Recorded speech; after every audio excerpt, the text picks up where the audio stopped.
Hello friends, I am Aditi. Welcome to my channel Library Mouse. Today I am going to read a book, How to Develop Self-Confidence and Influence People by Public Speaking by Dale Carnegie. This book contains 12 chapters, so let's continue with chapter 11. Be concrete. The writer once had in the same course in public speaking a doctor of philosophy and a rough and ready fellow who had spent his youth 30 years ago in the British Navy. The polished scholar was a university professor. His classmate from the Seven Seas was the proprietor of a small side street moving van establishment. Strange to say, the moving van men's talks during the course would have held a popular audience far better than the talk of the college professor. Why? The college men spoke in beautiful English with a demeanor of culture and refinement and with logic and clearness, but his talks lacked one essential concreteness. They were too vague, too general. On the other hand, the van owner got right down to business immediately. He was definite, he was concrete.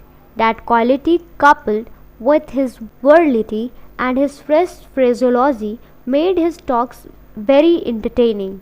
I have cited this instance not because it is typical either of college men or moving van proprietors, but because it illustrates the interest-getting power that occurs to the men, regardless of formal education, who was the happy habit of being concrete and definite in his speaking. This principle is so important that we are going to use several illustrations to try to lodge it firmly in your mind. We hope you will never forget it, never neglect it. Is it, for example, more interesting to state that Martin Luther as a boy was stubborn and intractable, or is it better to say that he confused that his teacher and flogged him as often as 15 times in a forenoon? Words like stubborn and intractable have very little attention value, but isn't it easy to listen to the flogging count? The old method of writing a biography was to deal in a lot of generalities, which Aristotle called, and rightly called, the refuse of weak minds. The new method is to deal with concrete facts that speak for themselves. The old-fashioned biographer said that John Doe was born of poor but honest parents.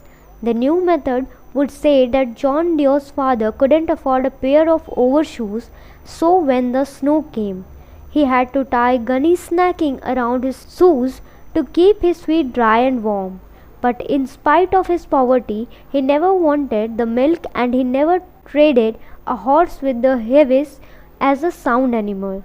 That shows that his parents were poor but honest, doesn't it? And doesn't it do it in a way that it is far more interesting than the poor but honest method? If this method works for modern biographers, it will work also for modern speakers. Let us take one more illustration. Suppose you wish to state that the potential horsepower wasted at Nigeria every day was appalling.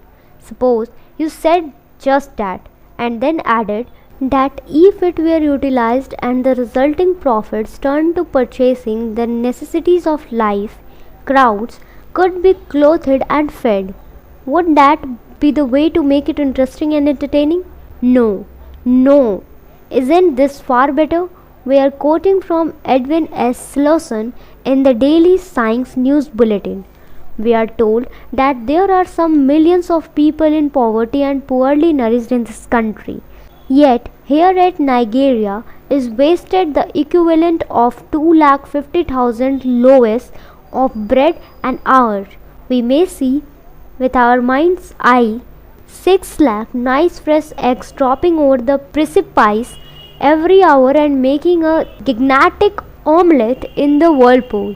If calico were continuously pouring from the looms in a stream 4,000 feet wide like Nigeria River, it would represent the same destructions of property.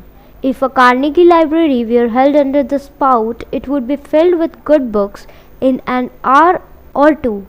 Or we can imagine a big department store floating down from Lake Erie every day and smashing its varied contents on the rock 160 feet below.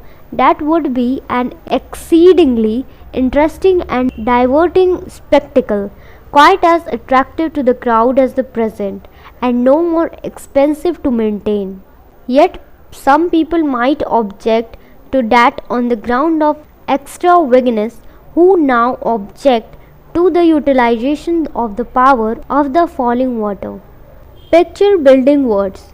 In this process of interest getting, there is one aid, one technique that is of the highest importance, yet it is all but ignored. The average speaker does not seem to be aware of its existence. He has probably never consciously thought about it at all. I refer to the process of using words that create pictures. The speaker who is easy to listen to is the one who sets image floating before your eyes, the one who employs foggy, commonplace, colorless symbols, sets the audience to nodding. Pictures, pictures, pictures. They are as free as the air you breathe. Sprinkle them through your talks, your conversation, and you will be more entertaining, more influential. To illustrate, let us take the expert just quoted from the Daily Science News Bulletin regarding Nigeria. Look at the pictures word. They leap up and go scampering away in every sentence, as thick as rabbits in Australia. 250,000 loaves of bread, 6 lakh eggs droppings over the precipice, gigantic omelette in the whirlpool, calico pouring from the looms in a stream 4,000 feet wide, Carnegie Library held under the spout, books, a big department store floating, smashing, rocks below, falling water. It would be almost as difficult to ignore such a talk or article as it would be to pay not the slightest attention to the scenes from a film unwinding on the silver screen of the motion picture theater. Herbert Spencer, in his famous little essay on the philosophy of style, pointed out long ago the superiority of terms that call forth bright pictures. We do not think, say he, in general but in particulars. We should avoid such a sentence as, in proportion as the manners, customs, and amusements of a nation are cruel and barbarous, the regulations of their penal code will be served, and in place of it, we should write, in proportion as men delight in battles, full fights, and combats of gladiators, will they punish by hanging, burning, and the rack. Picture building phrases swarms through the page of the Bible and through Shakespeare like bees around a cider mill. And for example, a commonplace writer would have said that a certain thing would be superfluous, like trying to improve the perfect. How did Shakespeare express the same thought? With a picture phrase that is immortal: to gild refined gold, to paint the lily, to throw perfume on the violet. Did you ever pause to observe that the proverbs that are passed on from generation to generation are almost all visual sayings? A bird in the hand is worth two in the bush. It never rains but it pours. You can lead a horse to water but you can't make him drink. And you will find the same picture element in almost all the smileys that have lived for centuries and grown hoary with too much use.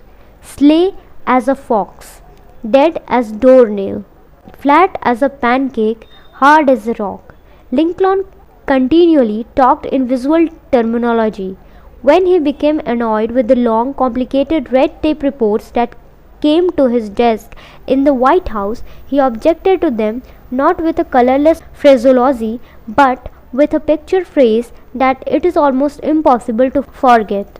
When I send a man to buy a horse, said he, I don't want to be told how many hairs the horse has in his tail. I wish only to know his points. The interest getting value to contracts. Listen to the following condemnation of Charles I by Macaulay.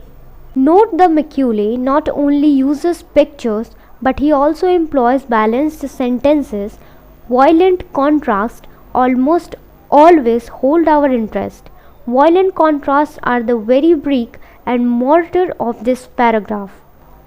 We charge him with having broken his coronation oath, and we are told that he kept his marriage vow. We accuse him of having given up his people to the merciless inflictions of the most hot-headed of prelates, and the defense is that he took his little son on his knee and kissed him. We conjure him for having violated the articles of the Petition of Right, after having, for good and valuable consideration, promised to observe them, and we are informed that we was accustomed to hear prayers at 6 o'clock in the morning. It is to such consideration as these, together with his 1K dress, his handsome face, and his peaked beard, that he owes, we verily believe, most of his popularity with the present generation.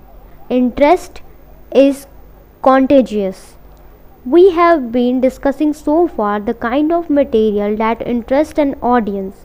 However, one might mechanically follow the suggestions made here and speak according to Coco, and yet be vapid and dull. Catching and holding the interest of people is a delicate thing, a matter of feeling and spirit. It is nothing like operating a steam engine. No precise rules can be given for it. Interest, be it remembered, is contagious. Your hearers are most sure to catch if you have a bad case of it yourself. A short time ago, a gentleman rose during a session of my course in Baltimore and warned his audience that if the present methods of catching rockfish is case-pack way were continued, the species would become extinct, and in a very few years he felt his subject. It was important. He was in real earnest about it. Everything about his matter and manner showed that. When he arose to speak, I did not know that there was such an animal as a rockfish in case-pack way. I imagine that most of the audience shared my lack of knowledge and lack of interest, but before the speaker finished, all of us had caught something of his concern. All of us would probably have been willing to have signed a petition to the legislature to protect the rockfish by law. I once asked Richard Washburn Quaid, then American ambassador to Italy, the secret of his success as an interesting writer. He replied, I am so excited about life that I cannot keep still. I just have to tell people about it. One cannot keep from being thrilled with a speaker or writer like that. I heard a speaker in London. After he was through, one of our party, Mr. E.F. Benson, well-known English novelist, remarked that he employed the last part of diet talk far more than the first. When I asked him why, he replied, the speaker himself seemed more interested in the last part, and I always rely on the speaker to supply the enthusiasm and interest. Everyone does, remember that. Here we completed our chapter 11 of this book. In next video, we will continue with chapter 12. Thank you so much for listening it, and I hope it is understandable to you. If you enjoy watching my videos, do like, subscribe and share with your family and friends. Thank you.